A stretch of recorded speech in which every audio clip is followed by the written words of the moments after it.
Hikayat penguasa yang mengharamkan teknologi cetak pres. Tahun 1445, di kota Mainz, Jerman, Johannes Gutenberg mempertontonkan sebuah karya inovasi yang akan mengubah sejarah ekonomi dunia.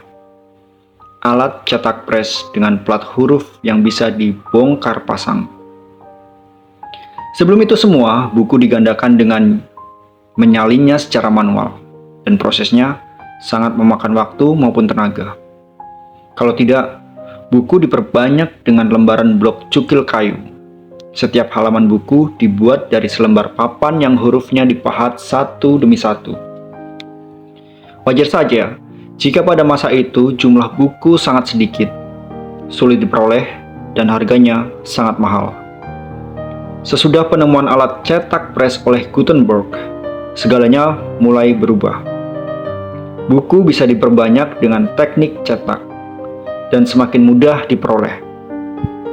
Jika tak ada karya inovasi Gutenberg ini, bisa jadi mayoritas penduduk dunia akan tetap buta aksara dan tidak bisa mengenyam pendidikan. Bangsa-bangsa Eropa Barat cepat menyadari arti penting alat cetak pres Gutenberg. Pada tahun 1460 sudah ada sebuah percetakan pres di daerah tapal batas Strasbourg, Prancis. Memasuki akhir dasawarsa 1460-an, teknologi cetak pres sudah dikenal di Italia dengan berdirinya beberapa percetakan pres di Roma dan Venesia. Dan tak lama kemudian disusul oleh berbagai perusahaan sejenis di Florence, Milan, dan Turin. Pada awal tahun 1476, William Caxton sudah mendirikan percetakan pres di London, dan 2 tahun kemudian berdiri percetakan lain di Oxford. Pada masa yang sama, teknologi cetak sudah menyebar ke kawasan Eropa Selatan hingga Spanyol, bahkan beberapa daerah di Eropa Timur, dengan dibukanya sebuah percetakan pres di Budapest pada tahun 1473 dan di Krakow setahun berikutnya. Tapi tidak semua orang menyambut antusias teknologi cetak sebagai inovasi yang bermanfaat. Sejak tahun 1485, Sultan Bayezid II dari Kekaisaran Ottoman secara resmi melarang warga Muslim di sana untuk mencetak dengan huruf Arab. Larangan ini semakin dipertegas oleh Sultan Selim I pada tahun 1515. Dan baru sejak tahun 1727, ada percetakan pres pertama yang diizinkan beroperasi di wilayah Kekaisaran Ottoman. Pada saat itu, Sultan Ahmed III menerbitkan dekret yang berisi izin pendirian usaha percetakan kepada Ibrahim Mutefrika. Namun izin yang sangat terlambat ini masih diembel-embeli dengan berbagai persyaratan. Meskipun dekret Sultan tadi menyatakan pada hari yang penuh berkah ini, selubung alat cetak dari barat ini akan tersingkap seperti cadar seorang mempelai wanita dan tak akan lagi pernah disembunyikan. Jelas dikatakan di situ bahwa usaha percetakan milik Mutefrika itu akan diawasi dengan ketat. Pada dekret tersebut juga dinyatakan, agar kitab-kitab yang dihasilkan nanti bebas dari salah cetak, maka hasil cetakannya terlebih dahulu harus diperiksa oleh para ahli hukum syariah Islam yang bijak, cendekia, dan mulia. Al-Muharram Hakim Kota Istanbul, Mevlana Ishak Al-Muharram Hakim Kota Saloniki, Mevlana Sahib, serta Al-Mukarram Hakim Kota Galata, Mevlana Asad. Semoga Allah meninggikan derajat mereka. Dan agar kitab-kitab ini nanti sesuai dengan ajaran agama, maka isinya akan diperiksa oleh seorang muslim mulia, Syekh Qasim Pasha Mevleviani, Mevlana Musa. Semoga Allah meluaskan ilmu kebijaksanaannya baginya. Artinya, Mutefrika boleh menjalankan usaha percetakan, tapi apapun yang dia cetak harus diawasi dengan ketat oleh sebuah panel yang terdiri atas 3 pakar hukum dan agama, yaitu pakar hakim atau kadi.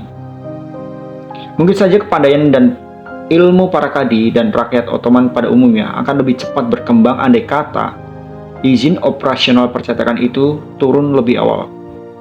Namun agaknya harapan itu sulit untuk diwujudkan, walau Mutefrika sudah mengantongi izin untuk usahanya. Oleh karena belitan sensor tersebut, tidak mengherankan kalau percetakan milik Mutefrika tak banyak mencetak buku hingga akhirnya gulung tikar. Sejak dia membuka bisnis pada tahun 1729 hingga tutup pada tahun 1743, hanya 17 judul buku yang bisa dia hasilkan. Keluarganya berusaha meneruskan usaha tersebut, tapi akhirnya menyerah pada tahun 1797 dan hanya berhasil merilis 7 judul buku saja. Di luar wilayah kekuasaan Imperium Ottoman, perkembangan teknik cetak pres jauh lebih tersendat-sendat. Di Mesir misalnya, percetakan pres pertama baru diresmikan pada tahun 1798 oleh seorang laki-laki Prancis yang sempat terlibat dalam penyerbuan pasukan Napoleon Bonaparte untuk menguasai negeri itu. Hingga memasuki paruh kedua abad ke-19, proses penggandaan buku di wilayah Ottoman masih dilakukan oleh para juru tulis yang menyalin kitab-kitab yang sudah ada secara manual. Pada awal abad ke-18 tercatat di negara itu terdapat 80.000 juru tulis yang bekerja aktif di Istanbul. Aksi pemasungan terhadap teknik cetak pres jelas terasa dampaknya pada keaksaraan, pendidikan, serta kesejahteraan ekonomi rakyat pada umumnya. Pada tahun 1800 mungkin hanya 2 atau 3% rakyat Ottoman yang mengenal aksara. Porsi itu jauh lebih rendah dari Inggris yang 60% warga pria dan 40% wanitanya bisa menulis dan membaca. Tingkat keaksaraan rakyat Belanda dan Jerman bahkan lebih tinggi. Rakyat Ottoman bahkan masih tertinggal jauh dari negara-negara yang tingkat pendidikannya paling rendah, misalnya Portugal, yang hanya 20% dari total warga prianya yang mengenal aksara. Kalau mengingat watak institusi politik Ottoman yang begitu ekstraktif, tak sulit bagi kita untuk memaklumi sikap Sultan yang sangat anti terhadap teknik cetak pres. Buku akan menyebarkan ilmu pengetahuan dan membuat rakyat menjadi sulit diatur.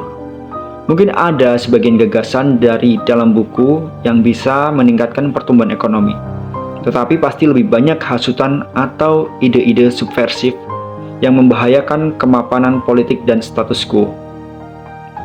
Keberadaan buku juga mengancam kekuasaan para pemegang tradisi lisan, yaitu para cerdik pandai yang tidak mengenal tulisan. Martabat dan gengsi sosial mereka bisa jatuh karena ilmu pengetahuan kelak bisa dipelajari siapa saja yang menguasai aksara. Ancaman ini juga dirasakan membahayakan status quo, sebab pihak yang menguasai ilmu pengetahuan tak lain adalah para elit politik.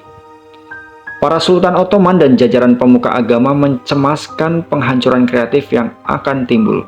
Solusinya, mengharamkan teknologi cetak pres.